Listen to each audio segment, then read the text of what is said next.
Hay una carta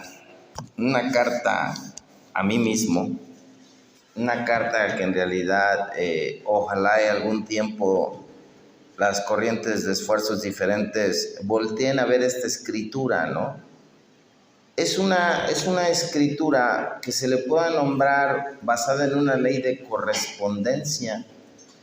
Los principios de Hermes Trismegisto son las 7 leyes relativamente principios herméticos y están en todos los principios de Alcohólicos Anónimos. Son mentalismo, correspondencia, vibración, polaridad, ritmo, causa y efecto y género. Y cuando empezamos a ver este tipo de conversaciones con nosotros mismos, que en realidad esa es la necesidad que tenemos realmente de lograr un nexo con nosotros mismos. Eso es precisamente cuando se logra la integridad del ser como una unión entre pensamiento, palabra y obra, empiezas a tener esa trascendencia. Y esta carta va dirigida a la persona más importante de mi vida, ¿no? Enrique. Estas palabras en realidad son de un personaje que admiro y respeto mucho. Son de Anand Dilbar también, del autor del libro del esclavo y de diferentes libros muy hermosos, muy nutritivos. Y esta carta me sorprendió la descripción, ¿no? Algo que yo me quiero decir a mí mismo, que toda mi vida me quise decir a mí mismo. Estimado amigo, me llamo amigo porque eso es lo que quiero ser conmigo ahora mismo.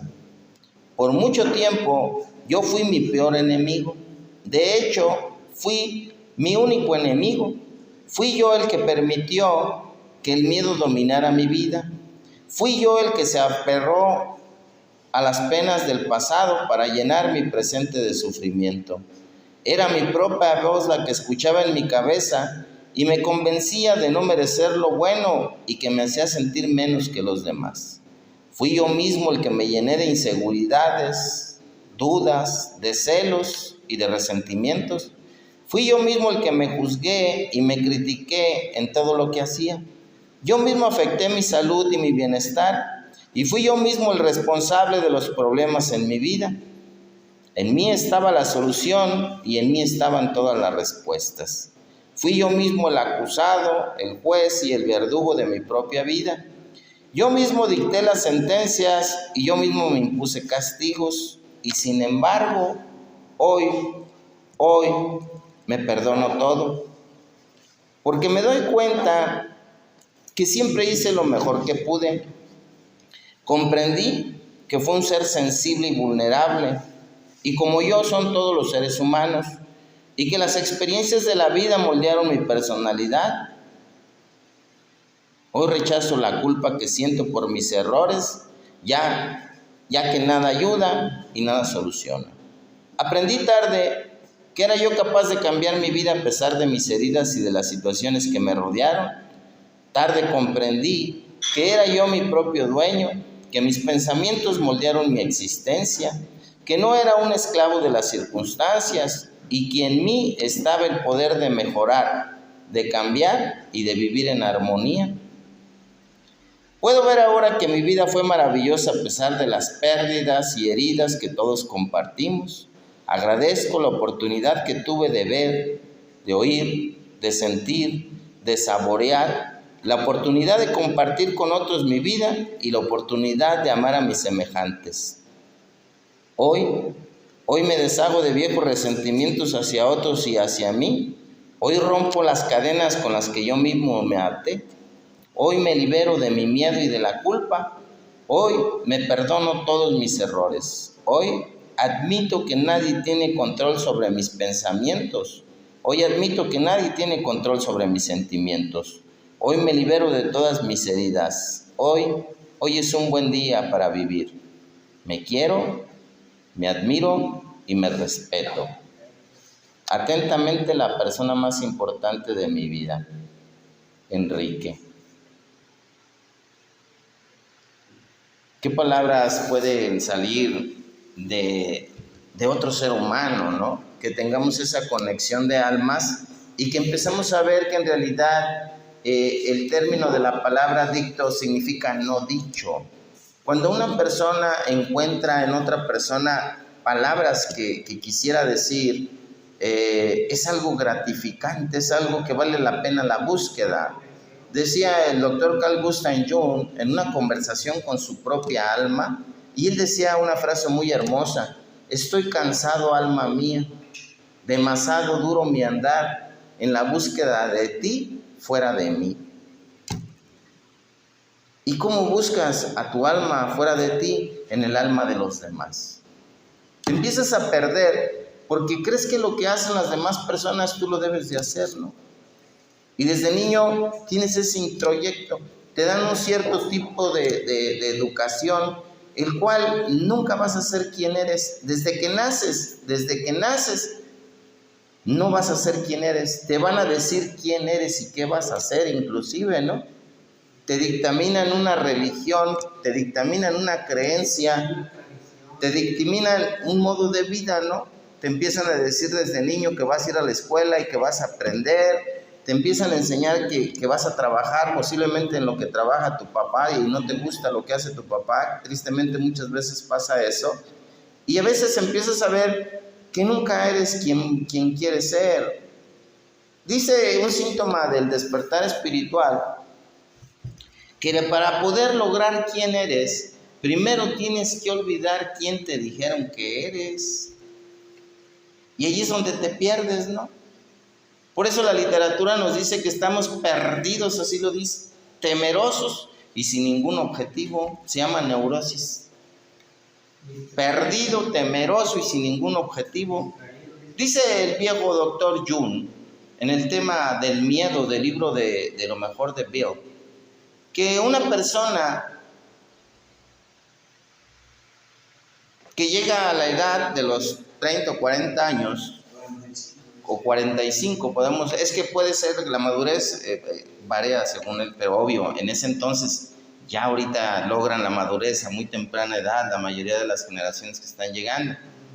Y dice el doctor Jung que si por sus propios medios no ha descubierto quién es, de dónde viene y hacia dónde viene, indudablemente será un neurótico el resto de su vida. La neurosis es una ausencia de significado en la vida. La neurosis es una negación vehemente a la realidad.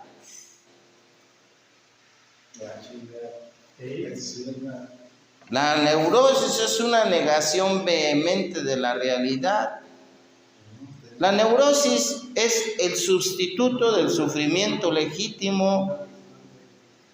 La neurosis en realidad tiene infinidad de términos. Un espíritu que no ha encontrado su virtud, dice el viejo Jung.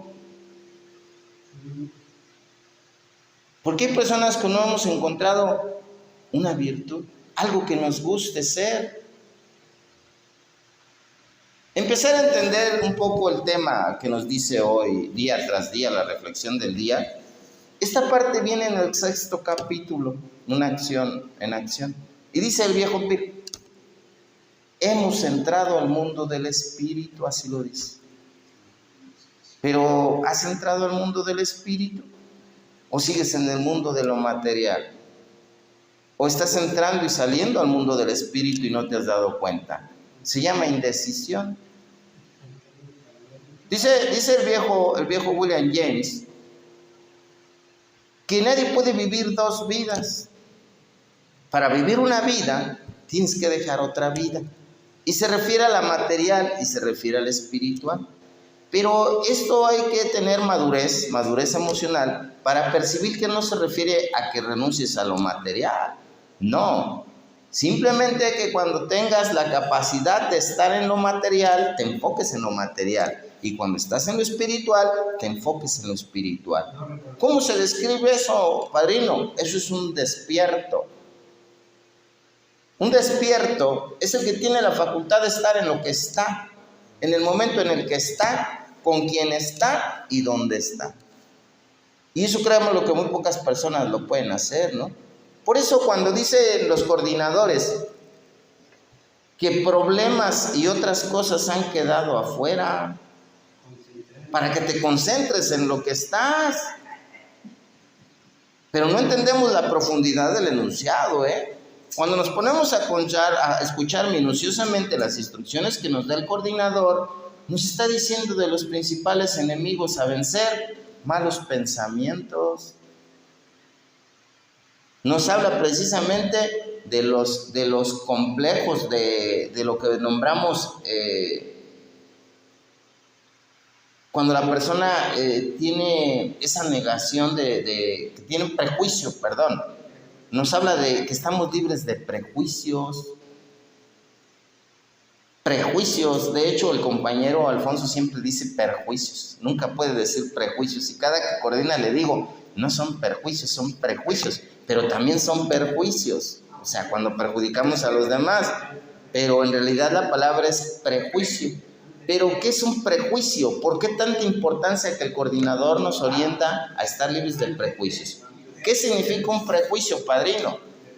Es estar absolutamente seguro de lo que no se sabe absolutamente nada. Por ejemplo, ¿ahí dónde entra el alma? En la toma de decisiones. El alma es la sede de la conciencia. Es la sede de la conciencia. La conciencia es la que dictamina decisiones. Exacto. O sea, está en indecisión, por eso enferma, por esa indecisión constante. Por eso vi la bautizó como la perversa enfermedad del alma. Perversidad, dice el doctor Freud, que perversidad es negar lo que se hizo, negar lo que se hace y negar lo que se hará. ¿Por qué lo niegas? Por indecisión. ¿Y ese es el alma? Eso es la sede de la conciencia. En realidad es donde radican los sentimientos. Es lo que nos permite reír o llorar, amar u odiar. Esa es la función del alma. La toma de las decisiones, ¿no? Porque toda decisión está basada en un sentimiento, ya sea bueno o ya sea malo. ¿Todas las decisiones espirituales? No, las decisiones espirituales son espirituales. La que toma las decisiones de acción en el cuerpo es el alma. Por eso, sí, es que el alma se basa en los sentimientos y en los sentimientos radica el espíritu. Eso es la función del espíritu en el sentimiento. Espiritualidad significa tu relación emocional con todo lo que te rodea. Cuando el espíritu despierta, se alberga en el sentimiento del ser humano. Y ahí es donde empiezas a concebir qué es la espiritualidad. Cuando sana el alma. Porque yo lo he dicho que un alumno de Carl Jung dijo algo muy hermoso y muy cierto, que el alma se enferma hasta que obtiene lo que necesita. ¿A cualquier lado? En todos los aspectos. Por eso Carl Jung decía que la enfermedad nos viene a curar el alma. El alumno lo interpretó de una manera diferente, porque yo quiero aclarar que desde todos los tiempos ha existido el término que me enseñaba ayer, mentor. Carl Jung mencionó que llegó a considerar como un mentor a Sigmund Freud, pero él nunca tuvo otros mentores. Llegar a ser un mentorado, que es el alumno del mentor, tiende a ser algo con mucha satisfacción cuando estás abriendo tu mente y estás aprendiendo lo que creías que ya sabías, porque ahí lo menciona Ouspensky en el libro de Cuarto Camino. Él dice que el ser humano debería de aprender lo que cree que ya sabe. Eso me dejó pensando un chingo de verdad. Es que todos creemos que ya lo sabemos todo, y más cuando estamos viejos. Creemos que por la edad ya lo sabemos todo. Y empezamos a ver que en realidad no sabemos absolutamente nada, ¿no? Porque una máxima de la espiritualidad nos enseña que no hay que leer para saber más. O estudiar, leer o estudiar para saber más. Leer más o estudiar es para saber mejor lo que sabes. Eso es nutrir tu sabiduría, ¿no? Porque la sabiduría no es conocimiento, no te vayas a perder. El conocimiento no lo prestan los libros, los padrinos, los guías, los mentores. Saber qué hacer. Y sabiduría es saber qué hacer con lo que sabes. Pero ¿qué sabes? Ahí es cuando empiezas a ver que no sabemos nada, porque todavía hay situaciones que no sabemos qué hacer. Y empezamos a decirle a los demás qué hagan cuando sabemos interiormente que nosotros no lo hacemos. Esa es la famosa soberbia espiritual. Cuando descubres la soberbia espiritual, te das cuenta que eres un soberbio espiritual porque haces un gran descubrimiento maligno. Descubres que es más fácil dirigir la vida de los demás que la propia. Y que es más fácil controlar la vida de los demás que la propia. Anoche, compañeros, me puse a ver una película. A mí me dejan, la verdad, sin ofender a los grupos, pero a veces me deja más una película, un libro, un audio, un programa de radio, como le sirve mucho a Arturo. Y esta película se la recomiendo y se llama Gracias por compartir. ¿Quién es? No sé quién sea el artista, no lo recuerdo, es americana. Sale Pink, la cantante de pop, Pink, ahí sale actuando, muy buen papel que hizo. La película se desarrolla de personas que son adictas al sexo, pero el padrino de esa agrupación es un alcohólico anónimo. Y nos plasma exactamente la problemática. De hecho, tiene conflictos con su hijo porque él le da más prioridad a sus ahijados que a su hijo, que a su familia. Y en una de esas se pelean a golpes. Pero antes de eso él le dice una expresión que me llegó muy hondo, ¿no? Y le dice: estoy harto de ti, Señor, 12 pasos.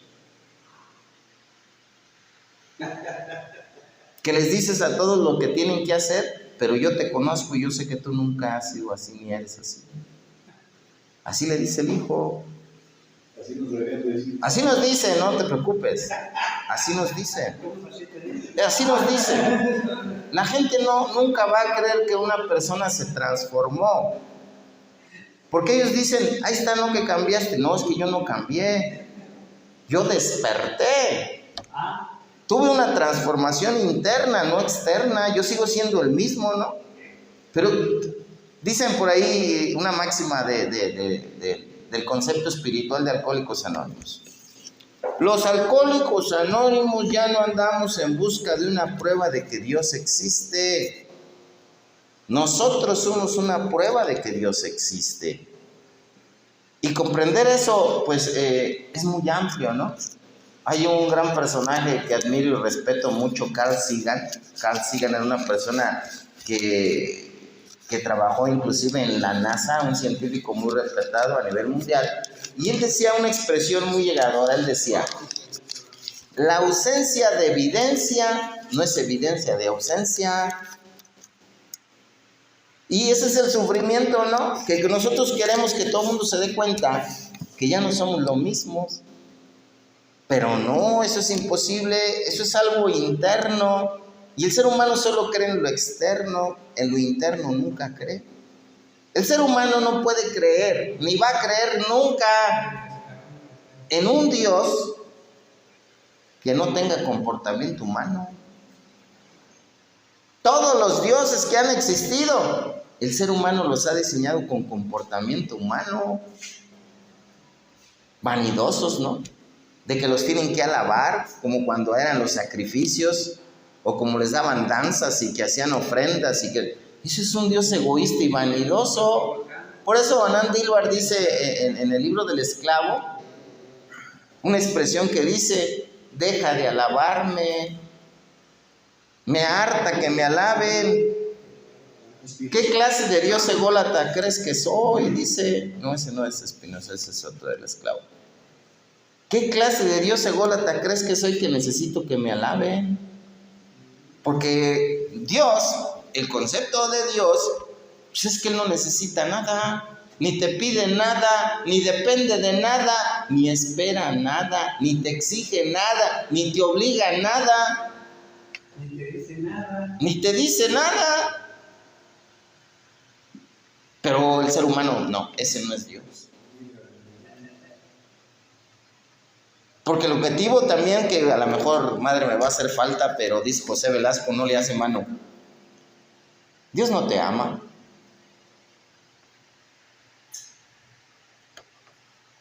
Si tú no te amas, se acabó el corrido, mi amigo. Como dice el padrino. Y es cierto, porque esos interpretadores de sentimientos de Dios, que a mí me hartan, esos fanáticos que te dicen, Dios te ama, Dios te ama. Ah, mira, qué buena posición. Interpretador de los sentimientos de Dios. ¿Hasta dónde llega la arrogancia del ser humano de querer interpretar los sentimientos de Dios? Y nadie te ha amado como Él te ama y te amará. No, mi amigo. Amarme a mí mismo es amar a Dios. Y amar a Dios es amarme a mí mismo. Pero la religión no. Sino, ¿para qué sirve una religión? Sino para decirte que Dios te ama o que Dios te va a perdonar. Por eso dice el mismísimo Nandilbar, también en las palabras del esclavo. No, si es en el de Dios de Baruch, donde dice, deja de pedirme perdón. No hay nada que perdonar. Si yo te hice, yo te llené de pasiones, de necesidades, de placeres, de incoherencias, de libre albedrío. ¿Cómo puedo castigarte si respondes a algo que yo puse en ti?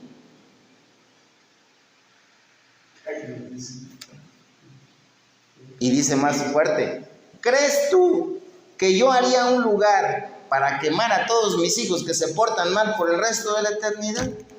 ¿Qué clase de Dios haría eso? Y te pones a reflexionar. ¿Es cierto? Primera, el infierno no existe. El infierno lo interpretó Dante Alighieri. Pero Dante Alighieri se basó en el inframundo de los griegos. Ayer mencionaba una palabra que, pues, obvio, si no nos gustan las palabras que dice aquel Rembombantes, dice psicopompo.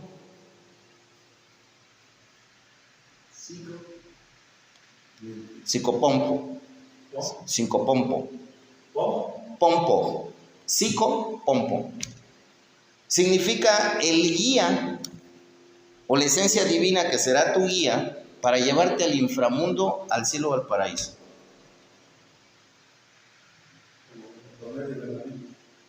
¿De qué? Pues es que en realidad esos conceptos, el mismísimo, vamos a meternos más con Andal Dilbert, dice, yo no te podría decir si hay algo después de esta vida. Así lo dice. Pero te voy a dar un consejo. Vive como si no hubiera nada. Como si esta fuera la única oportunidad que tienes para vivir, para disfrutar, para amar, para existir. Y luego dice, así si no hay nada, pues habrás disfrutado de la oportunidad que te di. Eso tiene una expresión que menciona un personaje. ¿Estás grabando? Sí. Bueno, menciona un personaje que hay un pensamiento donde te conviene más creer en Dios aunque no exista. Ahorita me va a llegar a la cabeza cómo se llama esa supuesta, entre comillas, negociación. Dice, es mejor creer en Dios que no creer, porque si crees y no hay nada, pues no pasa nada. Pero si no crees y sí hay, y sí existe algo, por eso decía el padre Edward Dolin. El padre Edward Dolin lo decía en el libro de Alcohólicos Anónimos de Almaraz cuando dice que lo primero que vamos a decir cuando lleguemos al cielo es, Dios mío, todo esto era verdad. ¿Y ahora qué voy a hacer? Y empiezas a ver si es cierto o no. Más vale creer que no creer. En la existencia de Dios. Porque Dios no existe, ¿eh? A lo mejor ya me estoy metiendo en dimensión más profunda, pero pues estamos pocos y yo nomás que ustedes me van a mentar la madre, nada más ustedes, o sea, no hay tanto problema. Mira, Dios no es algo que existe, Dios es algo que sucede, porque si existe, muere, desaparece. Todo lo todo lo que existe Tiene que morir. tiene que morir. Por eso el concepto de un Dios antropomorfo, pues el ser humano le ha puesto una figura, pero la esencia divina que todo lo impregna, que mencionaba William James, es antropomorfo, no tiene una figura humana, pero el ser humano tiene que tener un arqueotipo, una visión, ¿no? Porque inclusive muchas personas de las corrientes de esfuerzos diferentes siempre aseguran que vieron a Dios con todo y sandalias. Y ahí les dices muy fácil, mira, ni siquiera Moisés vio a Dios. Los textos bíblicos dicen que se le manifestó como una llamarada, ¿no? Una fuego. Sí, ve la película de Anthony Quinn, Los 10 Mandamientos, y se manifestaba con una fogata, como tipo fuego nada más. Pero el dilema no es la manifestación de la conciencia de la presencia. Porque ¿qué es Dios? Dios es una esencia en presencia, es una presencia en esencia, perdón. La conciencia de la presencia del espíritu espiritual. Eso es el concepto que yo tengo, pues, ¿verdad? Yo sé que nadie tiene el concepto que yo tengo, ni hay necesidad de tenerlo, ¿no? Dios cree en ti, creas o no creas en Él. Y ahí ya empiezas a tener esa liberación, porque la religión te manipula diciéndote que si no crees en Dios, Dios no cree en ti. No, eso se llama negociación. Eso es una negociación. Y lo que menos hace Dios es negociar contigo, ¿no? Porque el ser humano quiere un negociante. Miren, tengo una persona muy especial en mi vida que tiene una promesa, trae un problema con un ojo y toma mucho. Y él hizo una promesa que me dejó petrificado. Fíjense la promesa que hizo, que le dijo a Dios que si le curaba su ojo, dejaba de beber. Fíjense, no sé si están captando la ideología del ser humano. Porque decía el Santo Tomás, hasta no ver, creer. O sea, está condicionando la acción de Dios. O sea, no le propone, mira, yo voy a dejar de beber y ayúdame con lo de mi ojo, ¿no? No, él está completamente firme que si Dios lo quita, le cura su ojo, deja de beber. Y dices tú, así pensamos todos los seres humanos. Condicionamos. Dice el séptimo paso, porque el séptimo paso nunca lo estudiamos como es, pero el séptimo paso te está diciendo lo que condiciona el ser humano. Cuando habla de que los siguientes milenios ya no habrá guerras ni hambres y todo será, dices tú, hasta que no tenga lo que yo quiero tener, lo que yo espero tener, no voy a ser feliz. Y vuelve a entrar Anand Dilbar vuelve a entrar en una frasecita que dice, la vida no es lo que sucede cuando tengas aquello que tanto deseas, ni lo que pasará cuando obtengas eso que has obtenido. La vida es lo que está pasando en este preciso momento y en este instante. Pero no nos gusta ese concepto. Nos refugiamos en la creencia, ¿no? Como el compañero, el de la fe ciega, el que ya mejor va a las misas de curación, dice él que le han servido más que las agrupaciones o que el programa. Y sigue echando pues caguama y pisteando, pero él dice que encontró eso. Y dije, pues él encontró algo, ¿no? A lo mejor muchos alcohólicos no hemos encontrado lo que él encontró. ¿Qué encontró? Una justificación. Creer que porque va a la iglesia, porque reza, porque va a todos los protocolos, está bien con Dios. ¿Sí o no? Ese es el concepto de los religiosos. Porque no falta quien diga que yo estoy bien con Dios. ¿Por qué? Pues doy mi diezmo o doy mis limosnas, voy los domingos a misa y hago lo que supuestamente dice el Evangelio. Pero cuando vemos personas que ya entendemos el concepto de la religión, empezamos a ver las opciones, ¿no? Empezamos a ver opciones diferentes. Vamos a hablar un poco de una frase que dice Epicteto. Epicteto, uno de los fundadores del estoicismo, dice: ninguna persona es libre si no es su propio amo.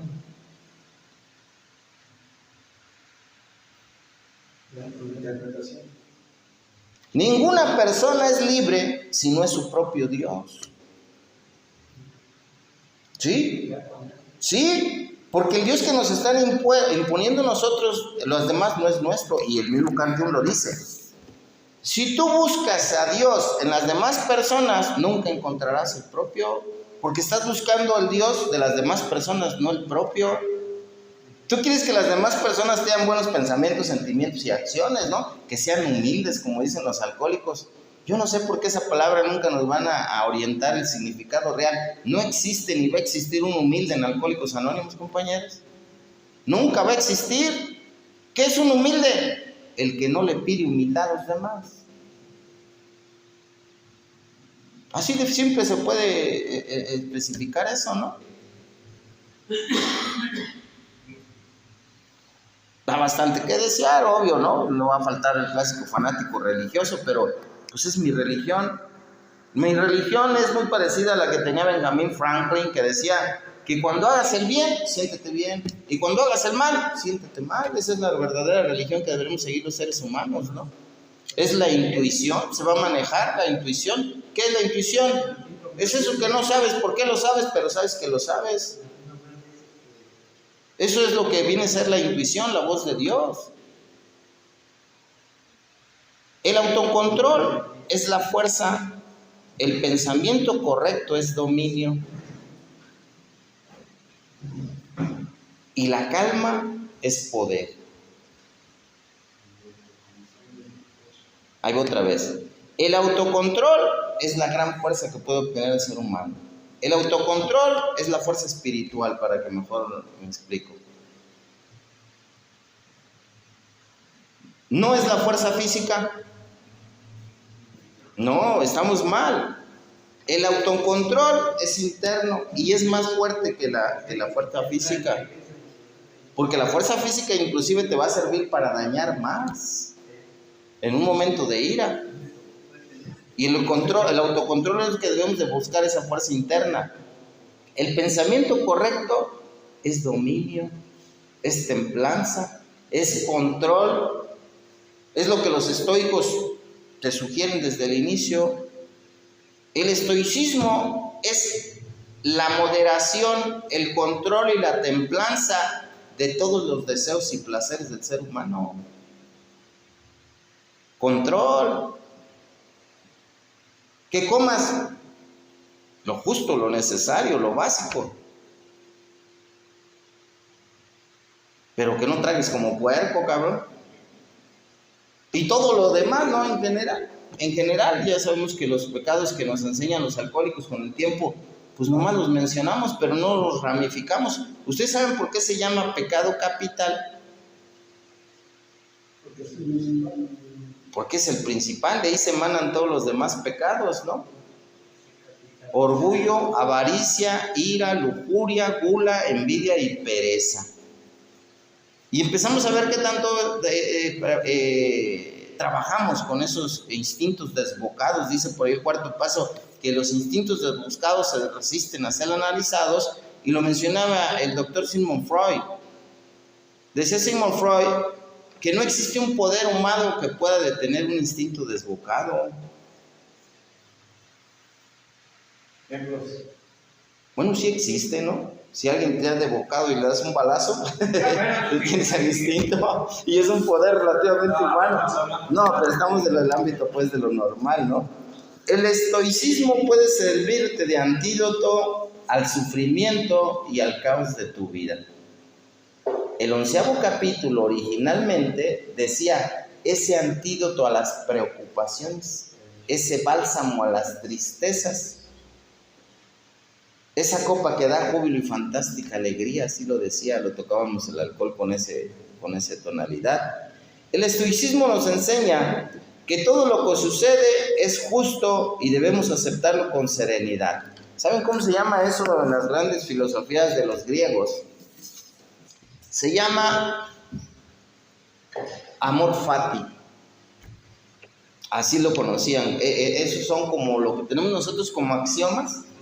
Los griegos tenían infinidad de axiomas, como por ejemplo el que decía memento mori.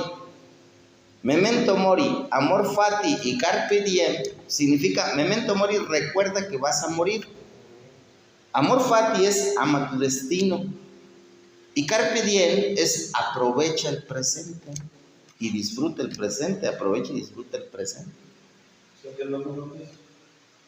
Pues relativo, lo que Carl Jung nos quiere decir es algo más profundo cuando dice vocatus ad que non vocatus deus aderit.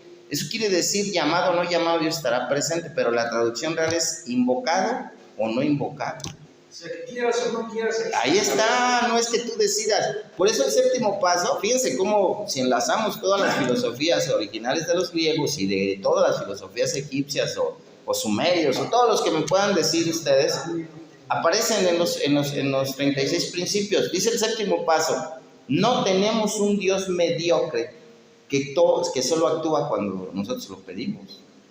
¿Sí lo has leído esa parte? Ahorita, si no, ahorita se las enseño. Así lo dice. Qué estupidez del ser humano creer que le ocupas de dar instrucciones a Dios. Y vuelve a entrar a Andilbar cuando dice, deja de pedirme, ¿me vas a decir a mí cómo hacer mi trabajo? Ay, bendito el ser humano que cree que puede mandar a Dios a como él quiere, ¿no? Lo quiere tratar como un empleado, ¿no? Pero pues eso, obvio, nunca se va a trascender. La primera ocupación del estoico es desechar la arrogancia, porque es imposible, repito, imposible que una persona comience a aprender lo que cree que ya sabe.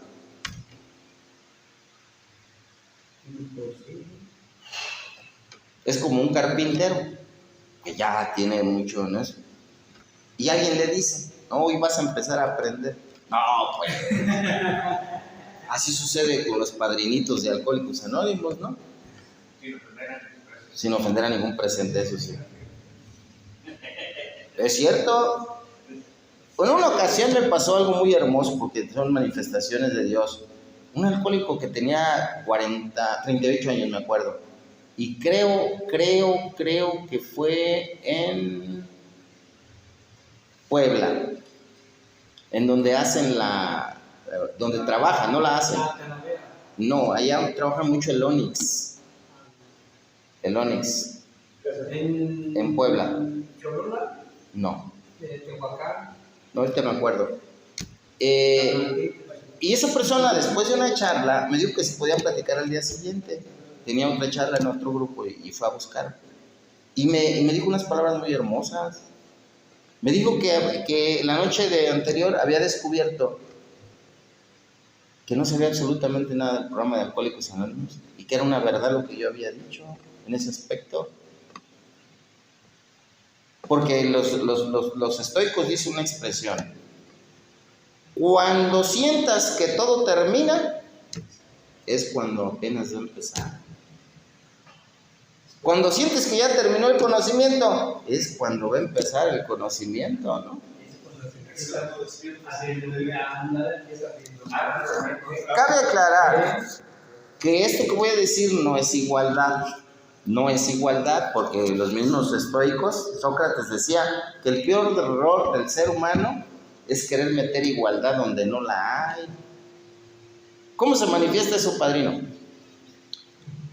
Nadie es superior, nadie es inferior y nadie es igual.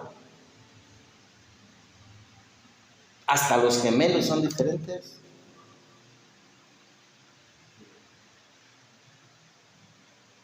Repito, nadie es superior, nadie es inferior, pero nadie es igual. Cada ser humano es simplemente único e incomparable. Por eso a veces también se dice que hay esa posibilidad, pero Exacto, en términos similares. La fe en uno mismo es el mejor y más seguro camino. Eso es el segundo paso. El segundo paso no es para que le hagamos creer al nuevo en Dios. No, es para que crea en Él. Es criminal hablarle a un nuevo de Dios. No le podemos hablar de Dios a esa altura del segundo paso. El objetivo es demostrarle que nosotros creemos en él y él empieza a tener esa retroalimentación. El problema de Alcohólicos Anónimos es autosugestivo. Empiezas como que crees y terminas creyendo. Así funciona el programa de Alcohólicos Anónimos, es autosugestivo. El lado oscuro es más rápido, más fácil y más seductor. El lado oscuro. Mucha gente no se pregunta por qué hay grupos que le nombran terapias de choque, terapias de esto, del otro, fuertes, y están llenos. ¿Saben por qué? Porque donde abunda una mentira, ahí habrá manipulación del inconsciente colectivo.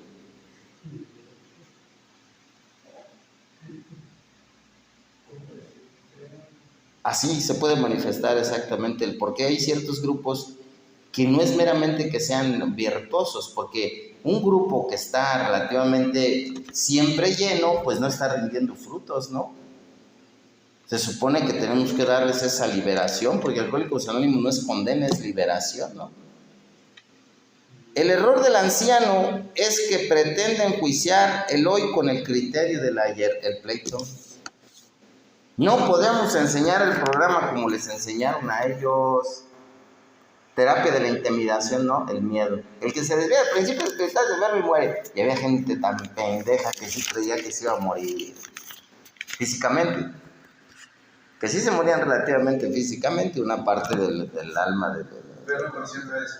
No, pues no. Se referían a físico, que te ibas a morir. Que te ibas a morir. Cuando en realidad con el tiempo hemos aprendido que muerte significa separación, ¿no? Y todos tenemos esa muerte. Beneficios del estoicismo. ¿Para qué me sirve el estoicismo si yo con Alcohólicos Anónimos tengo? No. Bien lo dice que algo más grande que esto hay. Mejora nuestra salud mental. Adquirimos mayor capacidad de concentración, claridad de pensamiento, dominio sobre nosotros mismos y aprendemos a resistir el deseo y las distracciones ajenas, entre muchas otras cosas, ¿no? Te haces moderado, templado, paciente, sereno. Y dices, todo es sí, y la lista es infinita. Pero pues es como relativamente un autoservicio, ¿no? Vas a tomar lo que tú quieres, lo que tú necesitas. Cuando vas a un súper, le nombran autoservicio, ¿no? ¿Qué vas a tomar para comprar? Lo que necesitas. Así es el estoicismo. Pero cada quien, ¿no? Hay quien, yo nomás quiero dejar de beber. Órale, pues ahí está. Pero desafortunadamente también a veces somos mediocres. Exactamente, el término de la mediocridad. Ese es el problema. Ese es uno de los principales enemigos. El estoicismo nos enseña a meditar sobre la muerte y nos ayuda a apreciar más nuestra vida en el momento presente. Memento mori. Cuando recordamos que vamos a morir, decimos, ¿qué he hecho de mi vida? ¿Quieren que les comparta un ejercicio que estoy promoviendo mucho en las agrupaciones o que ahora ustedes se pongan a hacerlo? Escriban una sola pregunta y esa pregunta la van a contestar 21 veces. Que no sea nada parecido a la contestación de la primera pregunta. Es nada más una pregunta, pero la van a escribir 21 veces en sesiones de 7 preguntas. 7 preguntas, 7 preguntas y 7 preguntas. Pensamiento, palabra y obra se van a definir así. Ahí va la pregunta, ¿eh? ¿Qué te gustaría ser o hacer antes de morir? Y empiezas a decir, la escribo, ¿qué te gustaría hacer o hacer antes de morir? Nomás escribe esa pregunta, contéstala. ¿Ya la contestaste? Sí. Ahora vuelve a escribir la mismita pregunta. Y va a empezar tu mente. A ver, que nunca tuviste un objetivo de vida. Que nunca tuviste un objetivo de vida, una visión para ti, dicen los alcohólicos. Nunca tuviste una visión para ti.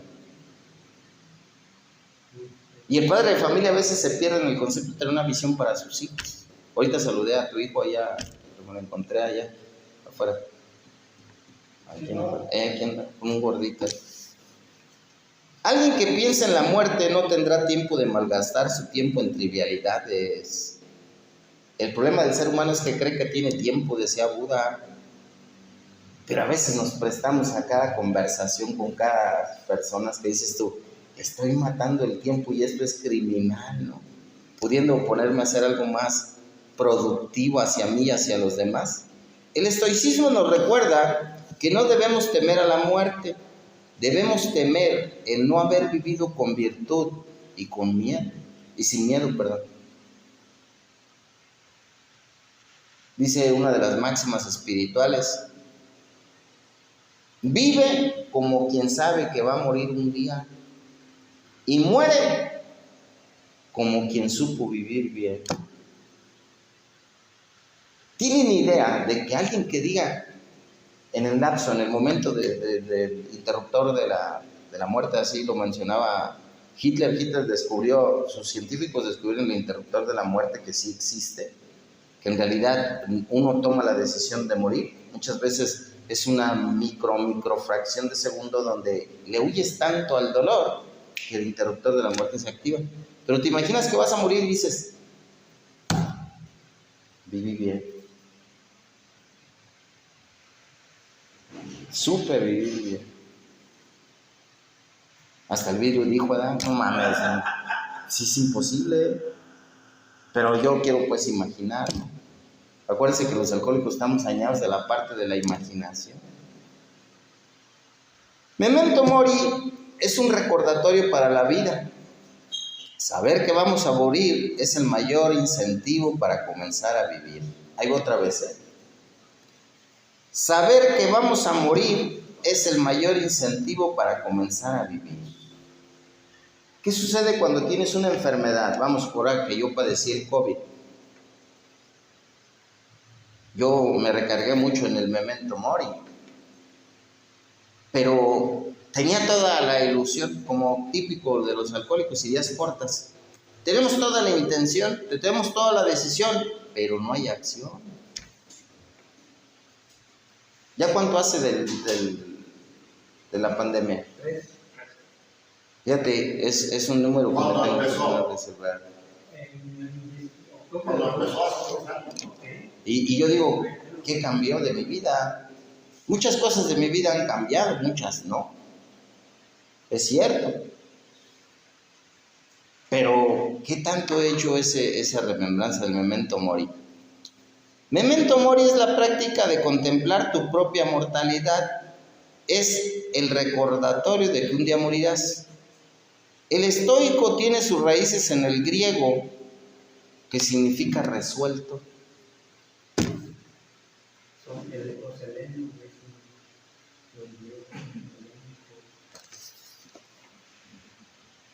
Un estoico es capaz de enfrentarse a los retos de la vida con valor y resolución. Dice la literatura que ya no estamos perdidos ni temerosos ni sin ningún objetivo. Ya afrontamos la vida como venga. Se supone, pues. Se supone. Inclusive un estoico tiende a practicar precisamente lo que decía Napoleón. Hay batallas que se ganan huyendo.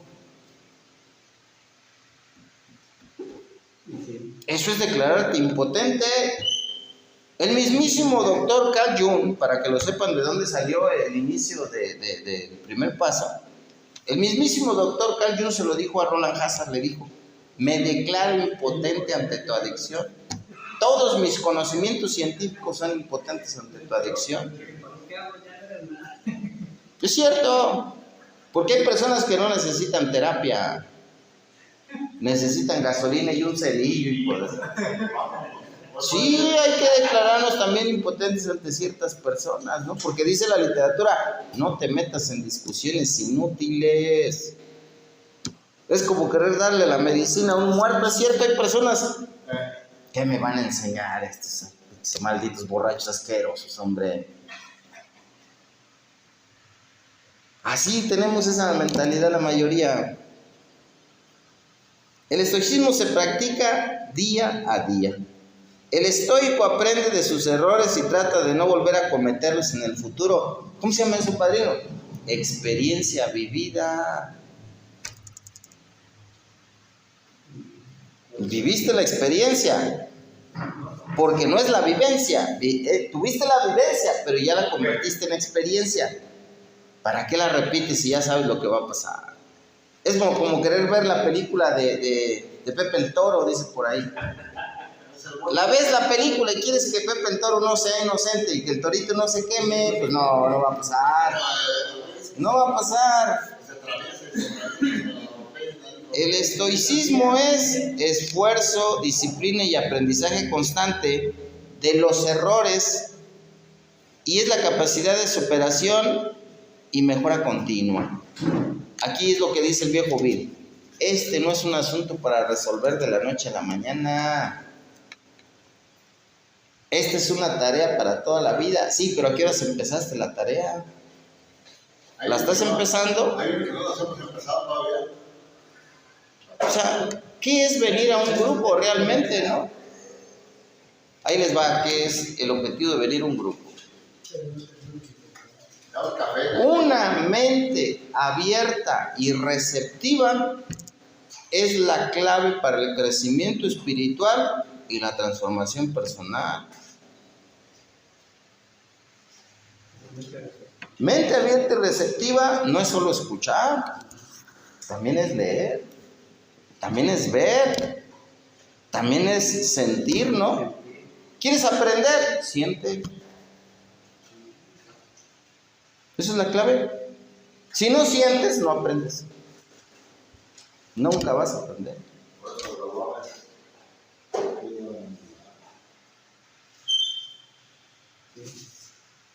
Hay que ponernos a realmente agarrar esa reflexión y quedarse como el padrino queriendo encontrar la... Dicen, no sé por qué dicen que la inmortalidad del cangrejo. Dice día tras día. Día tras día. ¿Qué estás haciendo? ¿Existiendo o viviendo? Qué cosas tan curiosas me pasan a mí. Yo recuerdo en la primaria, en la cuna de hombres ilustres, a mí se me impregnó mucho una frase que apenas entendí el significado. Me gustaba mucho el libro de Ciencias Naturales y decía: la materia no se crea ni se destruye, solo se transforma. Alcohólicos Anónimos no te crea ni te destruye, solo te transforma. Esa es una gran verdad. Y decía otra de las leyes de la naturaleza: dos cuerpos no pueden ocupar el mismo espacio en el universo. ¿Saben a qué se refiere eso? A la fragmentación de la personalidad. No puede ser dos. No puede ser material y espiritual. Y no puede ser mentiroso y verdadero al mismo tiempo. Porque el Corán, dice el Corán 2.22, creo que es el Corán, dice, fíjense lo que dice.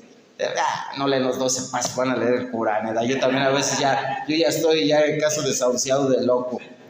Dice el Corán: nunca revuelvas la verdad y la mentira. O di la verdad o di la mentira. Eso es salud mental. ¿Qué es la mentira? Les voy a dar un arma benigna, para que ya no satanicen a la mentira. La mentira es una verdad de corta duración. Acuérdate que es de corta duración, muy cortita duración. Tienes que sacar la verdad, ¿no? Y empiezas a ver que el concepto pues no es tan difícil, ¿no? Pero en fin, el objetivo es que pues Dios no nos pide el éxito. Él no nos pide nada. Nada. Todas esas personas que dicen que necesita que ores, que reces, que hagas esto, que las cadenitas. que vayas a la iglesia, que hagas esto. No, Él sabe. Miren, compañeros, lo que voy a decir a mí me dio un descanso muy especial. Dios no escucha lo que dices. Dios escucha lo que sientes. A ver, engáñalo con el sentimiento. Es como el tema, es tolerancia a las 24 horas. Se dejaste sin nutritivos, güey. Pedro, ya.